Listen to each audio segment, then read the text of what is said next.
Bapak, Ibu, dan saudara-saudariku yang terkasih dalam Tuhan kita Yesus Kristus, salam sejahtera untuk kita semua. Berkat Allah yang Maha Kuasa senantiasa menyertai kita. Hari Rabu tanggal 10 Agustus tahun 2022 adalah Pesta Santo Laurentius, Diakon Martir. Santo Laurentius termasuk salah satu dari ketujuh diakon agung yang bekerja membantu Sri Paus di Roma.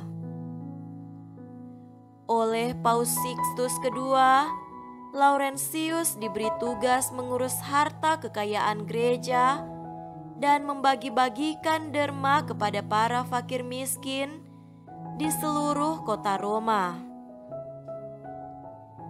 Ia amat setia mendampingi dan melayani Sri Paus dalam setiap upacara keagamaan, bahkan dalam setiap perjalanan Paus. Ketika Paus Sixtus II ditangkap dan dibunuh atas perintah Kaisar, Laurentius pun tetap mendampingi Sri Paus. Nubuat Paus bahwa dalam 3 hari Laurentius akan menyusulnya dalam kemuliaan surgawi pun segera menjadi kenyataan. Tidak beberapa lama kemudian, Laurentius dipanggil oleh prefek kota Roma. Ia dipaksa untuk menyerahkan seluruh harta kekayaan gereja kepada penguasa Roma. Laurentius mengiyakannya. Ia pun mengumpulkan seluruh orang-orang miskin, membagi-bagikan harta kekayaan gereja kepada mereka, lalu menyerahkan mereka kepada pemerintah Roma dengan berkata, "Mereka inilah yang menjadi harta kekayaan gereja." Tindakannya itu yang kemudian menyulut kemarahan penguasa Roma dan menghukumnya dengan dipanggang di atas api. Cinta dan semangat pengikut Kristus dalam diri Santo Laurentius membuatnya mampu mempertaruhkan nyawanya bagi orang-orang kecil dan miskin.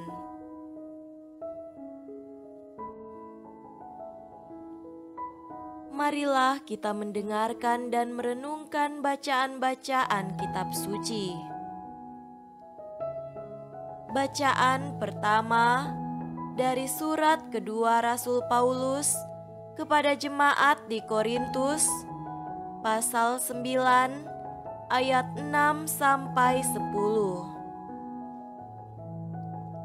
Camkanlah ini, orang yang menabur sedikit akan menuai sedikit juga, dan orang yang menabur banyak akan menuai banyak juga. Hendaklah masing-masing memberikan menurut kerelaan hatinya, jangan dengan sedih hati atau karena paksaan, sebab Allah mengasihi orang yang memberi dengan sukacita. Dan Allah sanggup melimpahkan segala kasih karunia kepada kamu, supaya kamu senantiasa berkecukupan di dalam segala sesuatu dan malah berkelebihan di dalam pelbagai kebajikan. Seperti ada tertulis, ia membagi-bagikan, ia memberikan kepada orang miskin, kebenarannya tetap untuk selamanya. Ia yang menyediakan benih bagi penabur dan roti untuk dimakan, ia juga yang akan menyediakan benih bagi kamu dan melipat gandakannya dan menumbuhkan buah-buah kebenaranmu. Marilah kita mendengarkan dan merenungkan bacaan-bacaan kitab suci. Semoga Tuhan beserta kita sekarang dan selama-lamanya. Inilah Injil suci menurut Yohanes. Dimuliakanlah Tuhan. Injil Yohanes pasal 12 ayat 24 sampai 26.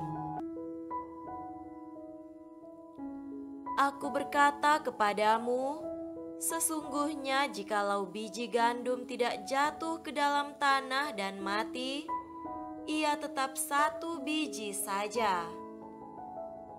Tetapi jika ia mati, ia akan menghasilkan banyak buah.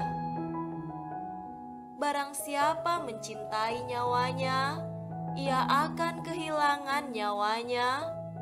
Tetapi barang siapa tidak mencintai nyawanya di dunia ini, ia akan memeliharanya untuk hidup yang kekal. Barang siapa melayani aku, ia harus mengikut aku, dan di mana aku berada, di situ pun pelayanku akan berada. Barang siapa melayani aku, ia akan dihormati Bapa. Demikianlah sabda Tuhan. Terpujilah Kristus.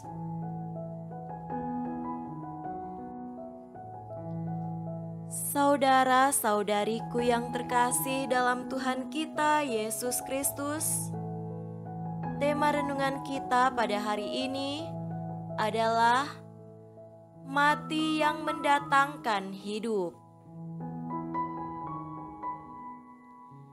Kematian perlu dihindari dengan segala daya upaya. Begitu kira-kira keyakinan populer yang diusung bersama. Bukan hanya kematian biologis, semua bentuk kematian seharusnya segera dicampakkan. Bahkan sekedar mati gaya pun sering mudah dipromosikan sebagai persoalan serius dalam hidup manusia. Mentalitas dan budaya seperti ini dimanfaatkan dengan jeli oleh para pebisnis untuk mengeruk keuntungan. Pesan-pesan bujukan berbalut ancaman membanjiri ruang publik. Kenakanlah yang seperti ini, belilah model ini, makanlah yang jenis ini, dan pesan-pesan sejenisnya menggelembungkan asa hidup lebih bahagia. Kecenderungan yang bertumpu pada pemujaan ego pribadi ini bertolak belakang dengan jalan dan cara Yesus. Dalam jalan Yesus, kecenderungan pemujaan dan pemuasan ego pribadi adalah cara cepat menuju kematian yang sesungguhnya tanpa harapan kehidupan. Karena barang siapa mencintai nyawanya, ia akan kehilangan nyawanya. Tetapi barang siapa tidak mencintai nyawanya di dunia ini, ia akan memeliharanya untuk hidup yang kekal.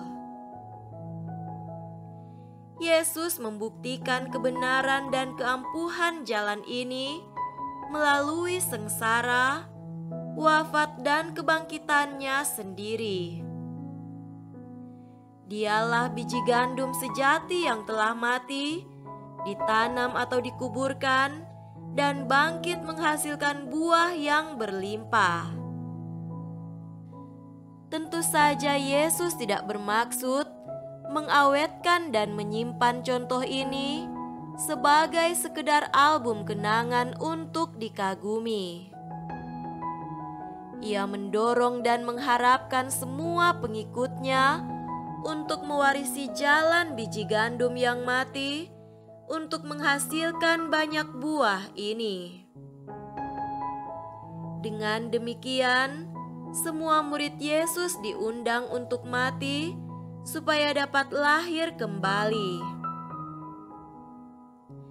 Dalam arti ini, kematian tidak selalu berarti kematian secara fisik biologis, seperti kemartiran Santo Laurentius yang dipestakan hari ini.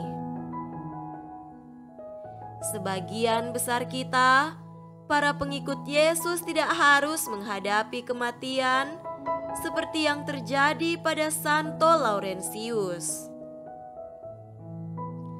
Tetapi itu tidak berarti kita tidak perlu mati.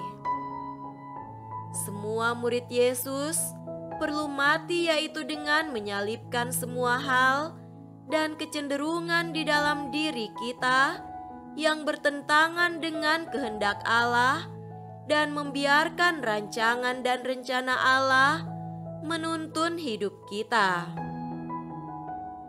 Hanya dengan cara demikian, kita dapat bangkit untuk memiliki hidup baru yang berbuah lebat di dalam Yesus Kristus.